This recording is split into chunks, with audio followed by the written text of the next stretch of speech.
Dear Tubies, welcome to Tubi Talk podcast series. நான் உங்கள் Manoj Vijayan video editor. இனி வரும் அப்கமிங் பாட்காஸ்ட் சீரீஸில் நம்ம என்ன பண்ண போகிறோம் அப்படின்னா ஒரு இண்டஸ்ட்ரியில் இருக்க எக்ஸ்போர்ட்ஸை இன்வைட் பண்ணி அவங்களோட experience, merits, demerits, profit, loss, potential, ரிஸ்க்கை பற்றி ஓப்பனாக ஷேர் பண்ண போகிறோம். அதே மாதிரி இன்னைக்கான டாபிக் என்னன்னு பார்த்தீங்கன்னா இன்டர்நெட் அண்ட் நெட்வொர்க். இன்டர்நெட்டில் அப்படி என்னப்பா இருக்குன்னு கேட்குறீங்களா? காலையில் நம்ம கண் முழிக்கிறதுலேருந்து நைட்டு நம்ம தூங்க போகிற வரைக்கும் இன்டர்நெட்டில் தான் கனெக்டடாக இருக்கும். இதுதான் நம்ம டே டு டே லைஃபாகவும் இருக்குது. இதே இன்னொரு பக்கம் பார்த்தீங்க அப்படின்னா ஒரு நாளைக்கு 250க்கும் மேலான சைபர் கிரைம் கேசஸ் வந்து ஃபைல் ஆகுது. அப்படியே வருஷத்துக்கு கணக்கு போனீங்க அப்படின்னா 70,000க்கும் மேலான சைபர் கிரைம் கேசஸ் வந்து இந்தியாவில் ரிஜிஸ்டர் ஆகுது. இதில் கவலைப்படுற விஷயம் என்னன்னு பார்த்தீங்க அப்படின்னா 30% டீனேஜர்ஸ் தான் அஃபெக்ட் ஆகிறாங்க. உங்களை மாதிரி என்ன மாதிரி தப்பே பண்ணாத இன்னசென்ஸ் விக்டிமா ஆயிடுறாங்க. அப்படியே இன்னொரு பக்கம் பார்த்தீங்க அப்படின்னா multi corporate companies like Google, meta இவங்கெல்லாம் வந்து பல லட்சம் கோடி இன்வெஸ்ட் பண்ணுறாங்க டேட்டா சென்டரில். பத்தாததுக்கு மஸ்க் மாமா வேற சேட்டலைட்டாக விட்டு தள்ளுறாரு. இதில் இருக்கும் பின்னணிகள் என்ன? சைபர் த்ரெட்ஸில் இருந்து நம்மளையும் நம்ம குழந்தைகளும் எப்படி ப்ரிவென்ட் பண்ணலாம், சேஃபாக இன்டர்நெட் எப்படி யூஸ் பண்ணலான்னு உங்களுக்கும் அந்த கொஸ்டின் இருக்குது, எனக்கும் அந்த கொஸ்டின் இருக்குது. இந்த கேள்வியில் ஆன்சர் பண்ணுறதுக்கு நம்ம கூட ஒரு இன்டர்நெட் எக்ஸ்போர்ட் இருக்காங்க. அவங்க யாருன்னு பார்த்தீங்க அப்படின்னா 10+ இயர்ஸ் இன்டர்நெட் கம்பெனியை சக்ஸஸ்ஃபுல்லாக ரன் பண்ணிட்டு வராங்க. வேற யாரும் இல்லைங்க, நம்ம டூபி டாக் சேனலோட ஃபவுண்டர் மிஸ்டர் ராஜகோபால் சார். வணக்கம் சார். வணக்கம்ப்பா. பொதுவாக எல்லாத்துக்குமே ஒரு சக்ஸஸ்ஃபுல் பிஸ்னஸ் மேனை பார்த்தா கேட்க வேண்டிய கொஸ்டின் தான் இது. எப்படி நீங்கள் இந்த பிஸ்னஸை சூஸ் பண்ணீங்க? இந்த பிஸ்னஸ்க்கு எது உங்களுக்கு இன்ஸ்பயர் பண்ணுச்சு? அண்ட் தென் இந்த பிஸ்னஸோட சக்ஸஸ் ரேட்டை நீங்கள் எப்படி ப்ரிடிக்ட் பண்ணீங்க? குட்.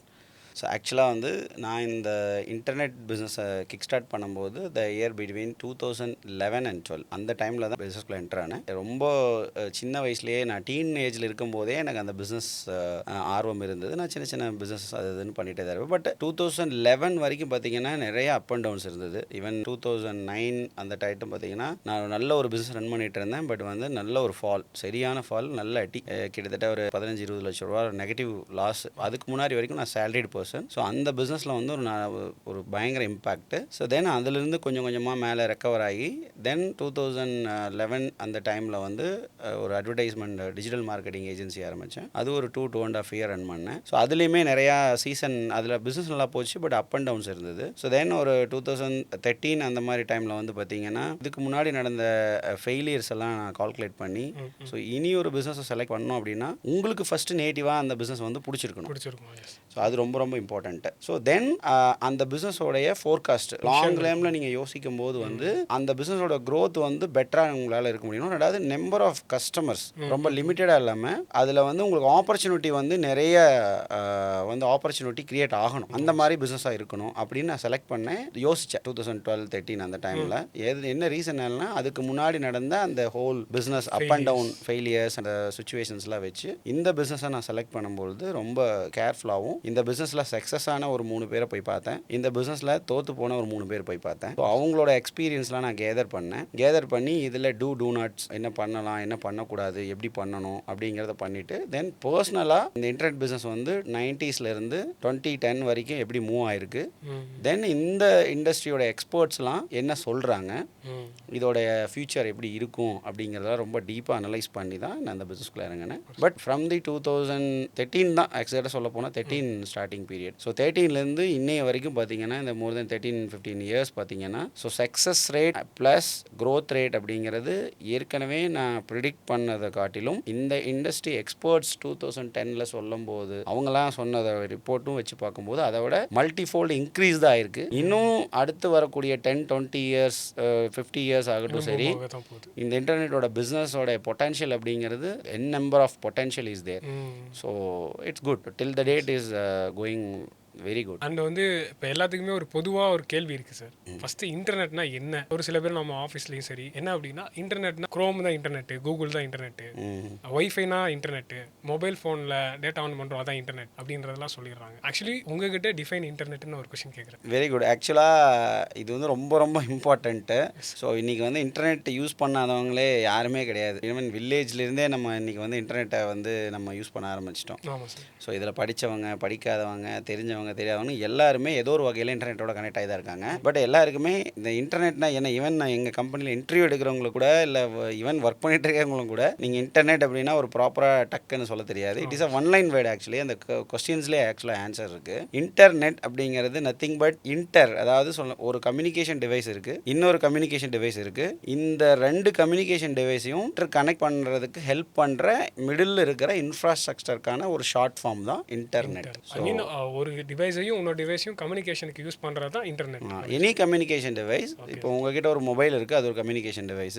ஸோ என்கிட்ட ஒரு லேப்டாப் இருக்குது, அது ஒரு கம்யூனிகேஷன் டிவைஸ். ஸோ இப்போ இந்த ரெண்டு டிவைஸும் உலகத்தில் வேறு வேறு கார்னரில் இருக்குன்னு வச்சுக்கோங்க. இந்த நெட் இங்கிருந்து அங்கே ஒரு மெசேஜ் நான் உங்களுக்கு அனுப்புகிறேன். இந்த மெசேஜ் ஏதோ ஒரு இன்ஃப்ராஸ்ட்ரக்சரை பயன்படுத்தி தான் அது உங்களுக்கு வந்து ரீச் பண்ணுது. ஸோ இந்த என்டையர் இன்ஃப்ராஸ்ட்ரக்சருக்கான ஒரு ஷார்ட் நேம் தான் இன்டர்நெட். நெக்ஸ்ட் கொஸ்டின் என்னன்னா, இன்டர்நெட்டுக்கும் வைஃபைக்கும் என்ன சார் டிஃப்ரென்ஸ்? நிறைய பேர் வந்து இன்டர்நெட் வைஃபை ஒன்றுன்னு சொல்லிட்டு இருக்காங்க sir. So wifi and internet ரெண்டுக்கும் நம்ம டிஃப்ரென்ஸ் வந்து பார்த்தீங்கன்னா, இன்டர்நெட் அப்படிங்கிறது நான் ஏற்கனவே சொன்ன மாதிரி இந்த இன்ஃப்ராஸ்ட்ரக்சர், ஹோல் இன்ஃப்ராஸ்ட்ரக்சருக்கான ஒரு காமன் டைட்டில் தான் நம்ம யூஸ் பண்ணுறது இன்டர்நெட் அப்படிங்கிறது. ஸோ வைஃபை அப்படிங்கிறது மீடியம்னு சொல்லுவோம், நாங்கள் ஆப்டிக்கல் மீடியம் அப்படின்னு சொல்லுவோம், காப்பர் மீடியம்னு சொல்லுவோம், ஆர்எஃப் மீடியம் சொல்லுவோம். இதில் இந்த ஆர்எஃப் மீடியம்னு சொல்லக்கூடிய அந்த மீடியமில் வர்றது தான் காமன் ஜென்ரல் ஆடியன்ஸ் லாங்குவேஜ் வந்து வைஃபை. ஸோ இந்த வைஃபைக்கு பின்னாடி பியூர்லி இருக்கிறது வந்து it is a radio frequency technology. So இது எதுக்காக நம்ம மெயின்லி யூஸ் பண்ணுறோம்னா, இட் இஸ் அ கன்வீனியன்ட்டுக்காக. இப்போ நீங்கள் ஃபிக்ஸடு ப்ராட்பேண்டுக்கும் மொபைல் இன்டர்நெட்டுக்கும் நிறைய வித்தியாசம் இருக்குது இல்லையா? ஸோ இந்த ஃபிக்ஸட் ப்ராட்பேண்டை நீங்கள் எங்கேயும் எடுத்துகிட்டு போக முடியாது, வீட்டில் தான் இருக்கும். ஸோ அது வீட்டுக்கு வந்தால் நீங்கள் யூஸ் பண்ணுவீங்க. மொபைல் இன்டர்நெட்டுங்கும் போது நீங்கள் வந்து எங்கே வேணால் போல, இங்கேருந்து கோயம்புத்தூர் டு சென்னை நீங்கள் ட்ராவல் பண்ணுறீங்கன்னா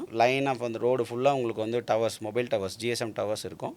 உங்களுடைய சிக்னல் வந்து ஒரு டவர்லேருந்து ஒரு டவருக்கு வந்து ஷிஃப்ட் ஆகிட்டே இருக்கும். எது பெஸ்ட் சிக்னல் கிடைக்குதோ அந்த சாஃப்ட்வேர் வந்து ஆட்டோமேட்டிக்காக உங்கள் யூஸ் பண்ணிட்டு இருக்கிற டேட்டா கட் ஆகாமல் அடுத்தடுத்த டவருக்கு ஷிஃப்ட் பண்ணி விட்டுட்டே இருக்கும். ஸோ அப்போ உங்களுக்கு தொடர்ச்சியாக இன்டர்நெட் கிடச்சிட்டே இருக்கும். இது ஒரு ஒயர்லெஸில் இருக்கக்கூடிய ஒரு கம்ஃபர்ட். அந்த ஒயர்லெஸோடைய ஒரு ஒரு ஒரு டெக்னாலஜி, நம்ம வந்து கொண்டு வர எல்லா டெக்னாலஜியுமே நம்ம ஹியூமனுக்கோட கம்ஃபர்ட்னஸ்க்காகவும் ஃபியூச்சரிஸ்டிக் ஃப்ளெக்சிபிலிட்டிக்காகவும் தான் கொண்டு வரது. இந்த வைஃபையுமே வந்து ஒரு கைண்ட் ஆஃப் ஃப்ளெக்சிபிலிட்டி. வைஃபை அப்படிங்கிறது வந்து ஒயருக்கு பதிலாக ஒயர்லெஸ்ஸில் அந்த டேட்டாவை நீங்கள் டிரான்ஸ்மிட் பண்ணுறதுக்கான ஹெல்ப் பண்ணக்கூடிய ஒரு டெக்னாலஜிக்கு பேர் தான் வைஃபை. ஸோ இந்த வைஃபைக்குள்ளே நீங்கள் இன்சைடாக போகணும்னு வைஃபைல வந்து we have a 2 open frequency.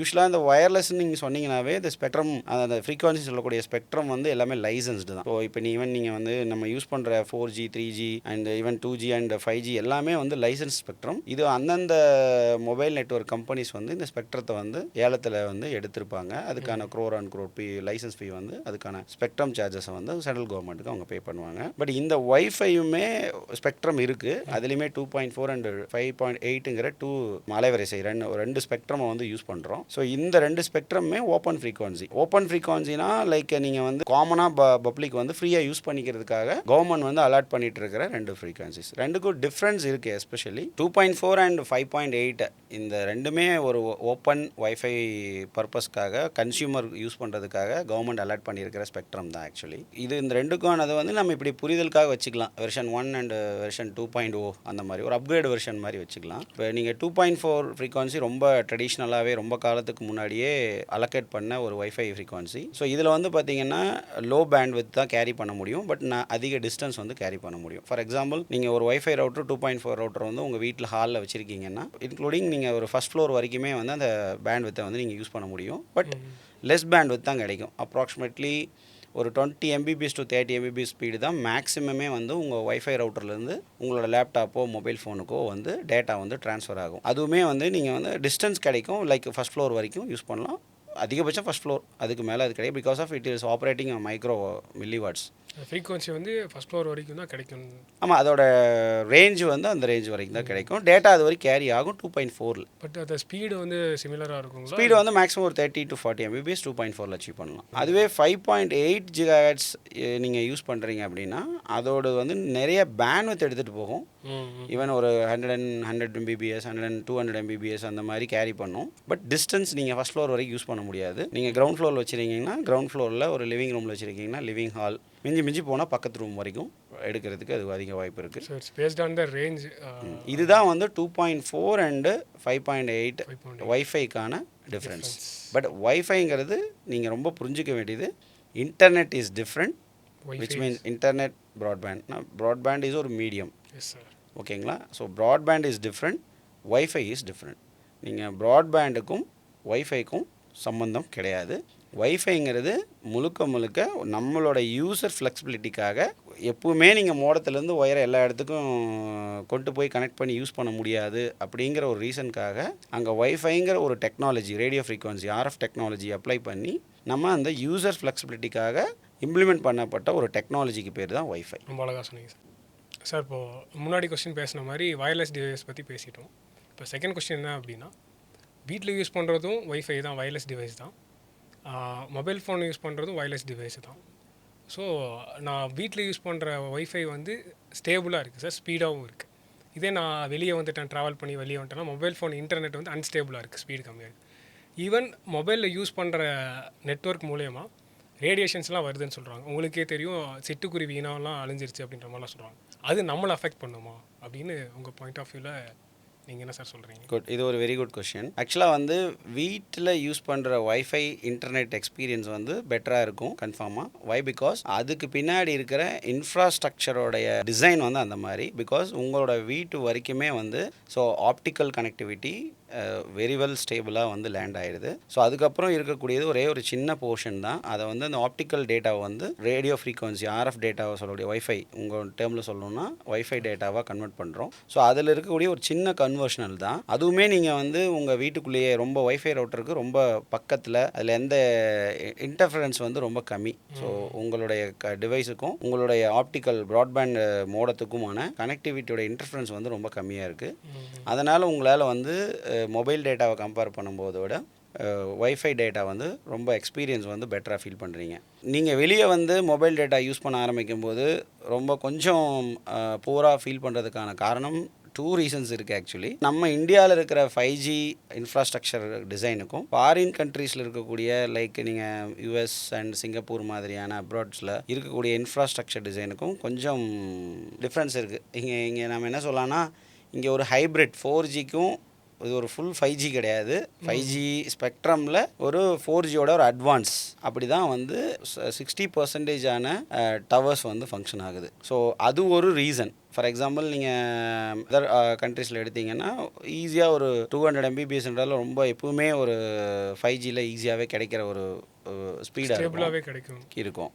So அதே இந்தியாவில் வந்து பார்த்திங்கன்னா அது சம்டைம்ஸ் 30 வரும், 70 போகும், சம்டைம்ஸ் 100 போகும், மறுபடி 50 வரும்.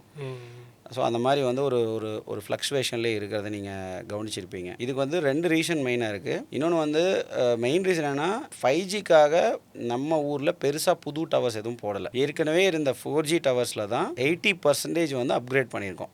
Okay sir. So 5G antennas replacement பண்ணி ஸோ அதே டவரை தான் வைக்கிறாங்க. ஸோ என்னென்னா, நான் சொன்ன மாதிரி ஏற்கனவே நான் சொன்னேன் இல்லைங்களா, அந்த 2.4 வைஃபை வந்து ரொம்ப தூரம் போகும், கம்மி டேட்டா போகும். ஆனால் 5.8 வந்து ஷார்ட் டிஸ்டன்ஸ் போகும், அதிக டேட்டா எடுத்துகிட்டு போகும். அதே மாதிரி தான் இந்த இருக்கிற டிஃப்ரென்ஸ் தான் வந்து இந்த 4G 5G.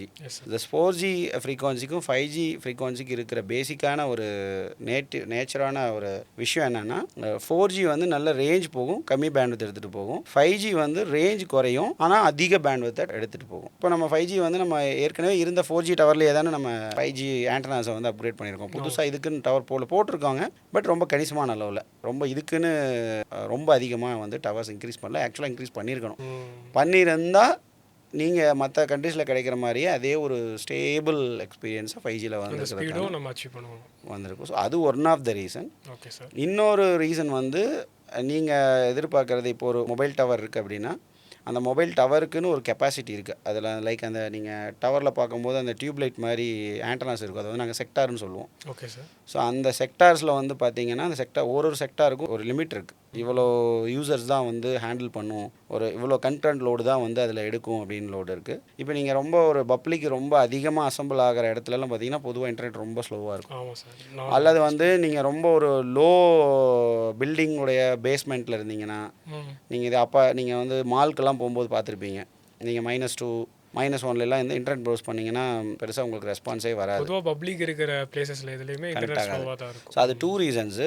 பப்ளிக் அதிகமாக இருக்கிற இடத்துல ஸ்லோவாக இருக்கிறதுக்கு காரணம், நான் சொன்ன மாதிரி நம்ம வந்து ஒரு 5Gக்கு வந்து 5 டவர் இருக்க வேண்டிய இடத்துல நம்ம ஒரு 1 or 2 டவர்ஸ் தான் நம்மக்கிட்ட இம்ப்ளிமெண்ட் பண்ணியிருக்காங்க. Okay sir. ஸோ அதனால் வந்து அந்த 1 or 2 டவர்லேருந்து தான் அந்த பர்டிகுலர் ரேடியஸில் இருக்கிற எல்லாருக்கும் அந்த சர்வீஸ் போகும். அப்போ அதிகமாக பீப்புள் வந்து ஒரே இடத்துல அக்குமுலேட் ஆகிறதுனால அந்த செக்டார்ஸ் வந்து தன்னோட த்ரெஷ்ஹோல்ட் லெவல் பாட்டில் நெக்கை வந்து ரீச் பண்ணிடுது. ஸோ அப்போ அது வந்து அந்த லோட் பேலன்ஸ் வந்து ப்ராப்பராக ஹேண்டில் பண்ண முடியாமல் அங்கே திணறதுனால கொஞ்சம் உங்களுக்கு அந்த ஸ்லோ எக்ஸ்பீரியன்ஸ் இருக்கும். இது வந்து பப்ளிக் ஒரு இடத்துல க்ரௌடாக அட் அ டைமில் அசம்பிள் ஆகிறதுனால வரக்கூடிய கன்ஜஷன்ஸ். ஸோ அதுவே வந்துட்டு இன்னொரு இந்த மைனஸில் நீங்கள் வந்து ரொம்ப பேஸ்மெண்ட்டில் போனீங்கன்னா அங்கே வந்து உங்களுக்கு வரக்கூடிய ப்ராப்பராக சிக்னல் வந்து உங்களுக்கு ரீச் ஆகாதனால. ஸோ ஸ்பெக்ட்ரம் வந்து ஆக்சுவலாக யூஸ் ஆண்டனாவோட பொசிஷன் வந்து பார்த்திங்கன்னா சர்ஃபேஸை பேஸ் பண்ணி தான் வச்சுருப்பாங்க. 160 டிகிரி கவர் பண்ணக்கூடிய ஒரு ஆண்டனா. ஸோ லைக் அதை நீங்கள் ரொம்ப டில்ட் டவுன் பண்ண முடியாது, ரொம்ப டில்ட் அப்பும் பண்ண முடியாது. ஸோ அதை சர்ஃபேஸ் ஆங்கிள் சொல்லுவாங்க. யூஸ்வலாக அந்த கிரவுண்ட் அப்பீரியன்ஸுக்கு மேலே தான் நம்ம எல்லோரும் இருக்கோம் மோஸ்ட்லி. ஸோ அந்த கிரவுண்ட் அப்பீரியன்ஸுக்கு மேலே கவர் பண்ணுற மாதிரியான டைரக்ஷனில் தான் இருக்கும். ஸோ அதனால் நீங்கள் வந்து ஒன்று எய்தர் அதனால தான் ஃப்ளைட்டு டேக் ஆஃப் ஆன ஆரம்பித்தோடனே உங்களுக்கு சிக்னல் டக்குன்னு கட் ஆகிடும். ஸோ தென் அதே மாதிரி தான் நீங்கள் -1 or -2 -3 போகும்போது சுத்தமாக கட் ஆகிடும். அதுக்கு ரீசன் வந்து ஆண்டனாவோட டைரக்ஷன், எல்லா டவரில் இருக்கக்கூடிய ஆண்டனா டைரக்ஷன் வந்து சர்ஃபேஸை பேஸ் பண்ணி வச்சுருப்பாங்க. Not tilt down, not tilt up. So அப்படிங்கிறதுனால வந்து அதோட லைன் ஆஃப் சைட்லேருந்து நீங்கள் வெளியே போயிட்டீங்கன்னா ஆட்டோமேட்டிக்காக உங்களுக்கு சிக்னல் புவராகி கட் ஆகிடும். பொதுவாக எல்லா ப்ராட்பேண்ட் கம்பெனிக்கும் அதிக கால்ஸ் லேண்ட் ஆகிறது கஸ்டமர் கிட்டேருந்து ஸ்பீடு வரல. வடிவேல் வந்து வேஷத்தை மாற்றிட்டே இருப்பார், கடைசியாக மண்டை மேலே கொண்டே மறந்துடுவார் இல்லையா? ஸோ அது மாதிரி வந்து நெட்வொர்க் போனாலுமே ஸ்பீடு சரியில்லைன்னு ஒரு ஃப்ரஸ்ட்ரேஷனுக்கு கூட போகிறதுக்கு வாய்ப்பு இருக்குது. 5.8 இருக்குது என்கிட்ட, நான் ஃபஸ்ட் ஃப்ளோரில் இருக்கேன், ஸ்பீடு வரல, நான் 5.8 கனெக்ட் பண்ணியிருக்கேன்னா வராது. எங்களோட ஸ்டாட்டிக்ஸ் படி, எக்ஸ்பீரியன்ஸ் படி இது வந்து பீப்புளோட அண்டர்ஸ்டாண்டிங் கொஞ்சம் லோவாக இருக்குது. ஒரு ப்ராட்பேண்ட் யூஸராக ஒரு ப்ராட்பேண்ட்னா என்ன, அதுக்குள்ளே இருக்கிற டெக்னாலஜி என்ன, ஒரு பேசிக்காக அட்லீஸ்ட் தெரிஞ்சுக்கிட்டாங்கன்னா அவங்களோட அப்ரோச் டுவர்ட்ஸ் கரெக்டாக இருக்கும். ரெண்டாவது அவங்களுக்கு என்ன ஸ்பீடு வேணுமோ அதை வந்து அவங்க எல்லா டிவைஸ்லேயும் அவங்களால யூஸ் பண்ண முடியும். ஸோ அது புரிதல் என்னென்னா, ஆக்சுவலாக ப்ராட்பேண்டை 2 பிரேக்கப்பாக பிரிக்கலாம்.